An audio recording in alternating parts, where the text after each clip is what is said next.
Assalamualaikum warahmatullahi wabarakatuh. Perkenalkan, nama saya Farid Bakhtiar Musyafa dari Prodi Perbankan Syariah dengan NIM 934232119.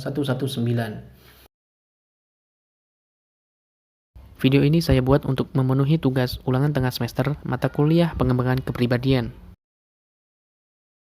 Dalam video ini saya akan membahas tentang sebuah kasus yang terjadi di Indonesia, di mana kasus ini menjadi perbincangan masyarakat terkait proses hak dan keadilan hukum di Indonesia. Kasus ini kita beri judul korban begal jadi tersangka, pembegal jadi saksi. Ya, begal merupakan sebutan yang disematkan kepada para pencuri kendaraan bermotor dengan ancaman kekerasan bahkan sampai pembunuhan oleh pelakunya. Peristiwa pembegalan tersebut akhir-akhir ini sedang marak terjadi di Indonesia. Kejahatan begal sedang ramai dalam pemberitaan di berbagai media, baik media massa maupun media online. Perampasan sepeda motor dengan cara melukai korban, bahkan tak segan membunuh tersebut, tentu saja menjadi momok kejahatan yang meresahkan di masyarakat.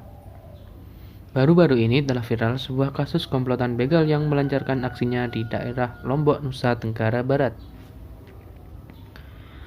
Kasus pembegalan yang terjadi di Lombok, Nusa Tenggara Barat pada minggu lalu jadi sorotan masyarakat luas. Pasalnya, polisi menetapkan korban begal sebagai tersangka karena menewaskan 2 dari 4 pelakunya. Sementara, begalnya yang selamat menjadi saksi. Kasus ini bermula ketika seorang bernama Amak Sinta hendak mengantarkan makanan dan air hangat untuk keluarga yang tengah menjaga ibunya yang dirawat di rumah sakit di Lombok Timur, Minggu dini hari. Dengan menggunakan sepeda motor, ia melintas di jalan desa Ganti, Kecamatan Praya Timur, Lombok Tengah. Di tengah jalan itu, tiba-tiba ia dipepet 2 pelaku begal. Nah, spontan ia melakukan perlawanan. Tak lama, 2 pelaku begal lain pun datang untuk membantu. Namun, keempat pelaku begal itu berhasil ditumbangkannya seorang diri. Naasnya, 2 pelaku begal yakni inisial P dan juga OWP tewas di tempat. 2 lainnya yang berinisial WH dan juga HO melarikan diri. Polres Lombok Tengah yang menyidik kasus ini kemudian menangkap Amak dan juga menetapkan sebagai tersangka. Dalam gelar perkara pada Selasa yang minggu lalu, Wakapolres Lombok Tengah Kompol Ike Tamiana mengatakan bahwa Amak dikenakan pasal 351 KUHP ayat 3, yaitu penganiayaan yang mengakibatkan hilang nyawa seseorang.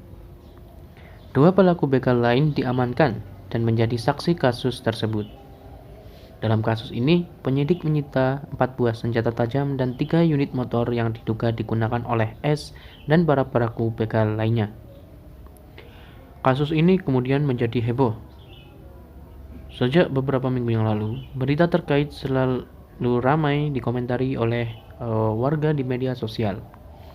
Masyarakat setempat sampai melakukan aksi meminta polisi membebaskan Amak. Polisi kemudian menangguhkan penahanan Amak meski statusnya masih tersangka dan kasusnya terus berjalan. Menurut Kabid Humas Polda Nusa Tenggara Barat, Kombes Artanto mengatakan, kasus ini diambil alih karena menjadi atensi pimpinan dan agar penanganannya lebih maksimal. Kedua pelaku begal yakni Wahid dan juga Holidi yang sebelumnya ditahan di Polres Lombok Tengah, kini juga telah dipindahkan ke tahanan Mapolda NTB. Statusnya pun berubah menjadi tersangka.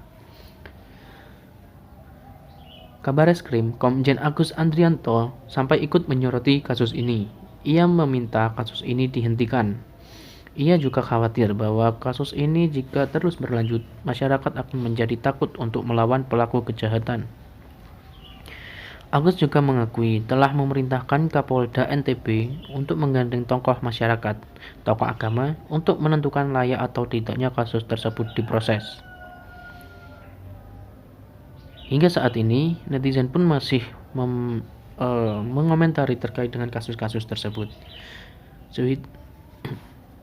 Cuitan berisi dukungan kepada Amak terus bermunculan. Warganet pun juga mengulas kasus serupa pada tahun 2018, yang mana pada saat itu 2 remaja bernama Ahmad Rafiki dan juga Muhammad Irfan Bahri ditodong dengan senjata tajam di jembatan layang Sumerkon, Bekasi.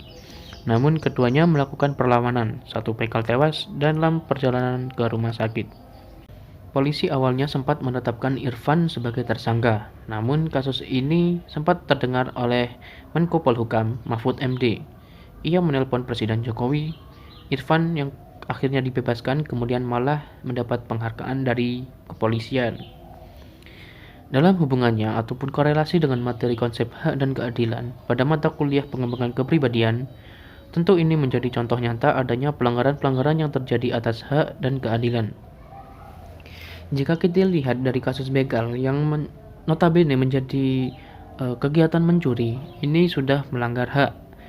Banyak hak-hak yang dilanggar, seperti hak asasi manusia dan juga hak legal ataupun hak hukum. Yang pertama adalah hak asasi manusia, di mana mencuri merupakan perbuatan mengambil apa yang menjadi hak orang lain. Dalam kasus begal, dengan kekerasan, bahkan sampai membunuh, maka ini termasuk pelanggaran HAM berat. Selanjutnya adalah pelanggaran hak legal.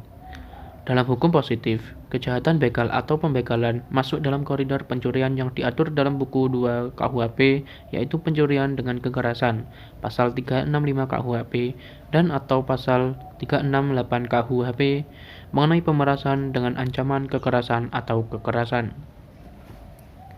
Sudah sepantasnya seorang pelaku begal mendapatkan hukuman yang sesuai dengan undang-undang.